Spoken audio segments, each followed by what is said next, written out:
le programme intégré de développement et d'adaptation au changement climatique dans le bassin du Niger.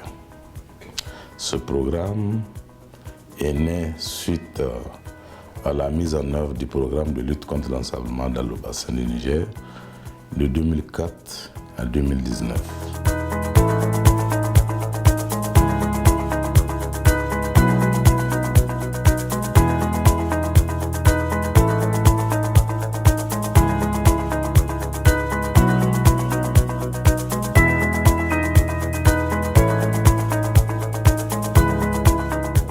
La mise en œuvre de PIDAC a été justifiée en réalité par la situation dans le Sahel de façon générale et aussi au niveau des bassins. Et il était tellement indispensable qu'avec l'orientation mondiale vers le soutien et l'appui aux projets innovateurs, surtout au niveau du changement climatique, pour stopper plus ou moins l'évolution de ces changements négatifs. L'ABM s'est porté candidat avec l'appui du pays. Et de telle sorte que c'est la première fois qu'il y ait un projet régional dont les 9 pays sont bénéficiaires. Le programme PIDAC regroupe 9 projets pays et un projet régional. Et donc au total, nous avons 10 projets. C'est ça qui constitue le programme PIDAC. D'accord.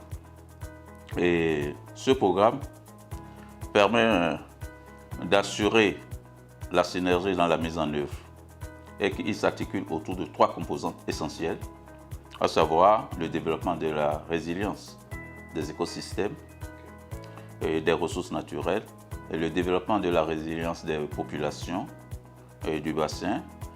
Et nous avons une 3e composante qui porte sur la gestion globale du programme.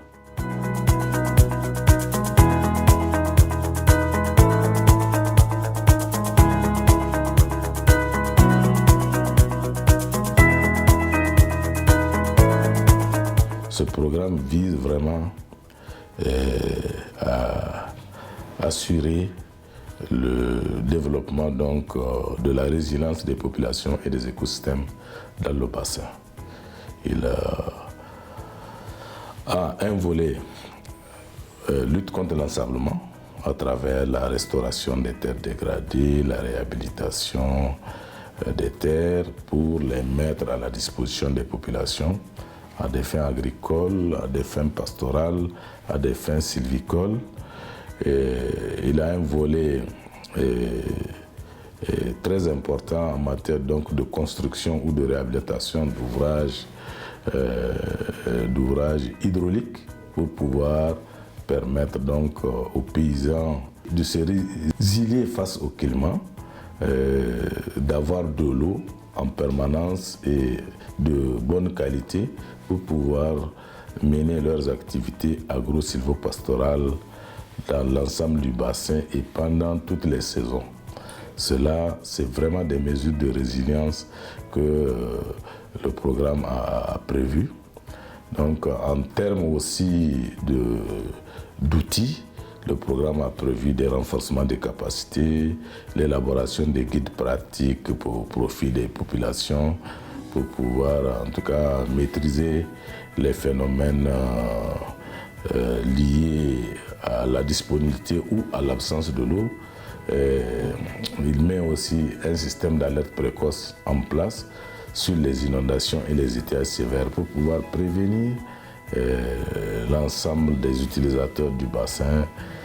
Si dans un mois ou dans 2 semaines, il va y avoir des inondations pour qu'ils puissent s'organiser. Et ce programme est un programme majeur, financé à hauteur de 132 milliards de francs CFA. Les sources, les bailleurs de fonds donc, qui financent ce programme sont très nombreux. Le chef de file, c'est la Banque africaine de développement. À la Banque africaine de développement se sont adjoints le Fonds vert pour le climat, le Fonds pour l'environnement mondial, le FAD, c'est-à-dire le Fonds africain de développement, l'Union européenne, la coopération financière allemande, même l'Union africaine et d'autres structures qui interviennent dans certains pays. Pardon, c'est un chantier gigantesque pour la banque et pour les États, mais c'est une priorité majeure aussi pour la banque, donc de pouvoir accompagner les pays du bassin du Niger, mais de manière générale les pays africains pour tout ce qui concerne la question de la résilience et de l'amélioration des conditions de vie des populations. Le programme a démarré dans l'ensemble des 9 États membres du bassin et le PIDAC se base surtout sur des actions concrètes.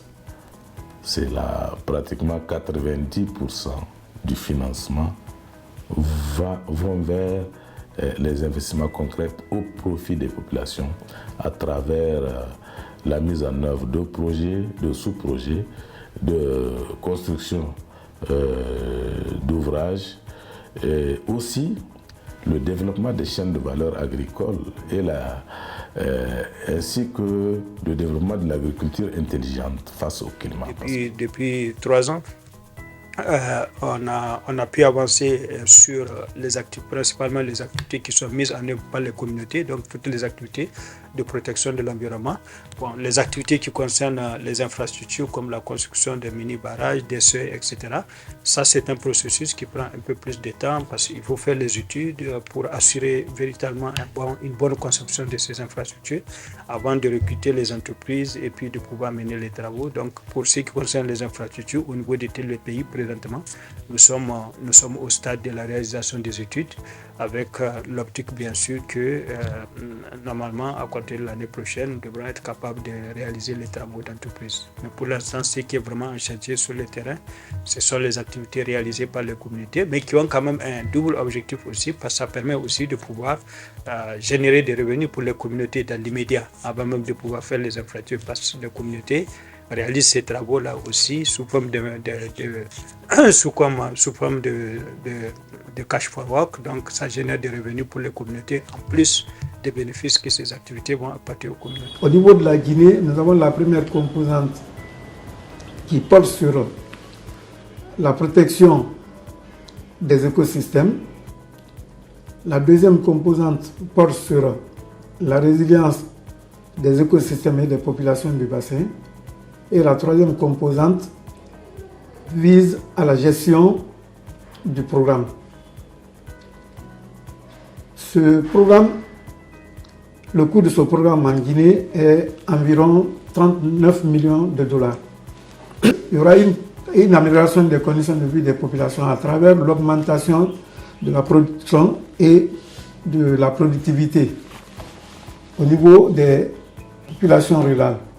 Mais en plus, du point de vue impact positif sur l'écosystème du bassin, ça va permettre vraiment de renforcer la préservation et la conservation des écosystèmes du bassin. Je rappelle que le PIDAC a 2 grandes composantes, une composante de résilience des écosystèmes et des ressources naturelles, une composante de résilience des populations. De nos jours, dans le cadre des écosystèmes, nous avons eu à signer 74 conventions avec des comités villageois de développement dans les régions de Gao et de Tombouctou pour fixer les dunes.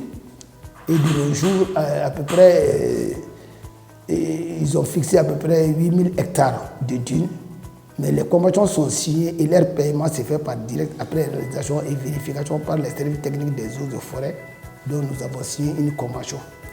De même, dans la région de Koulikoro, nous avons sur 6 régions qui sont Koulikoro, Sikasso, Sego, Mopti, Gao et Tombouctou.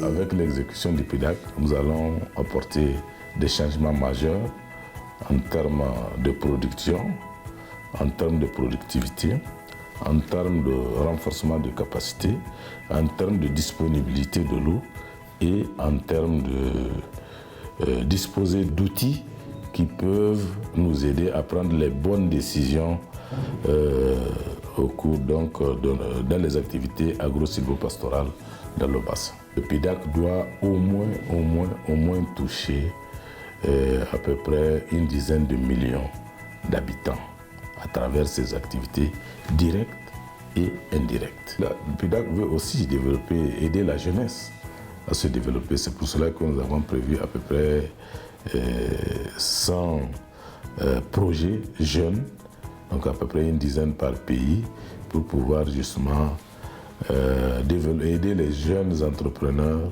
à avoir des projets bancables qui seront bien sûr cautionnés par le PIDAC pour permettre vraiment de réduire le phénomène d'exode rural ou d'exode vers l'immigration, et aussi réduire les intentions de ces jeunes à aller vers dans les recrutements au niveau des bandits armés.